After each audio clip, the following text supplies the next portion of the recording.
Guys, pupunta kami ngayon sa El Nido, Palawan ng Bulacan.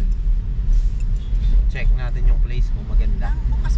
So birthday ngayon ng aking magulang, si Mama, si Papa, kahapon si Papa. So ito yung, ganito kami mag-celebrate. Gagala kami ng gagala. And yun, mga laagan, no? It's time for laag again. And let's go!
Pwede ba ako doon sa ano yan? Oh, mga lagan, nandito na kami sa ano, di kami nakapunta sa Secret Heaven kasi mali yung... Ano ba tayo? Ano po? Triple P? Ano ba to, sir? Triple P kami, sir. Okay lang, walang problema kahit saan kasi dapat ang main goal namin sa ano kami, Secret Heaven, kaso nga lang mali yung nadaanan namin. Oo, kaya dito na lang kami. Wala namang problema sa amin yun eh. So yun.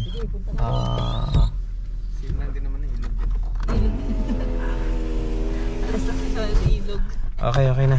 Tanong pa siya kung Triple P, nandito na tayo. So yung mga lagan, nandito kami ngayon sa Triple P, no? So explore natin yung place nila.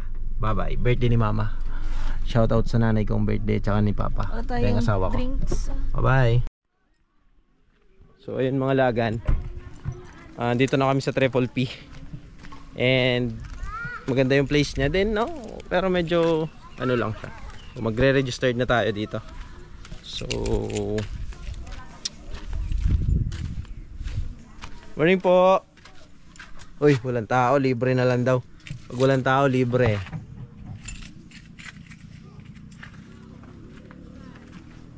Maganda yung place niya, tingnan nyo. Check yung place. Sayang wala tayong dalang drone. Ito si ate. So ayun mga lagan, hindi kami nakapag-swimming dun sa Triple P kasi napakadumi ng tubig. At saka sabi kasi nung tenant ay may ginagawa daw sa Angat Dam. Kaya napag-isip-isip namin na hindi na kami mag-swimming kasi makatipo kasi yun sa balat at saka malagkit sa buhok once na mag-swimming tayo sa parang burak na tubig, no? So kaya napag-decide namin na maghanap na lang kami ng malapit na swimming pool na malapit sa bahay at hindi kami mahirapan sa pag-uwi. Kaya mapupunta tayo ngayon sa 8 Farm Resort na malapit lang din sa bahay. Almost 1 kilometer lang ang layo simula sa bahay namin. So ayun mga lagan, let's explore naman mamaya sa 8 Farm Resort. Bye bye.